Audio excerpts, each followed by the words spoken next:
இப்போ வந்து ஃபிஷ் தவா ஃப்ரை தான் பண்ண போகிறோம். கார்லிக் பேஸ்ட் வந்து ஒரு 2 டேபிள் ஸ்பூன் யூஸ் பண்ணிக்கிறேன்.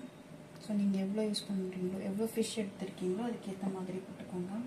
நெக்ஸ்ட்டு வந்து சக்தி ஃபிஷ் ஃப்ரை மசாலா இருக்கு இல்லையா, ஸோ கடையில் வாங்கிக்கோங்க. ஸோ அது வந்து ஒரு 2 டேபிள் ஸ்பூன் போட்டுக்கலாம். ஸோ இது கொஞ்சம் போட்டிங்கன்னா கொஞ்சம் ஃப்ளேவர் சூப்பராக இருக்கும். ஸோ அப்புறம் வந்து வீட்டில் அரைச்ச மிளகாத்தூள் இருக்கு இல்லையா, ஸோ அது ஒரு டேபிள் ஸ்பூன், காரம் கொஞ்சம் என்ஹான்ஸ் பண்ணி கொடுக்கறதுக்காக ஒரு டேபிள் ஸ்பூன்.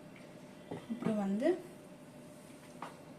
மஞ்சள் தூள் ஒரு 1/4 டீஸ்பூன், உப்பு தேவையான அளவு, குக்கிங் ஆயில், ஒரு லெமன் புழிஞ்சு இது வந்து தவா ஃப்ரை பண்ணுறதுக்கு பிஃபோராகவே நம்ம மேரினேட் பண்ணி வச்சுட்டோம்னா சூப்பராக ஊறிடும்ல. 2 ஹவர்ஸ் உடனே பண்ணாலும் பண்ணலாம், பட் நல்லா ஒரு 2 ஹவர்ஸ் வந்து ஃப்ரிட்ஜில் ஸ்டோர் பண்ணி வச்சுட்டு அப்புறம் பண்ணோம்னா. பேன் ஹீட் ஆயிடுச்சு, ஃபிஷ் பீஸஸை போட்டுக்கலாம்.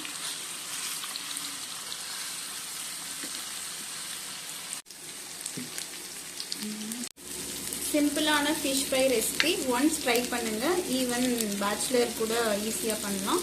கமெண்ட் பண்ணுங்கள்.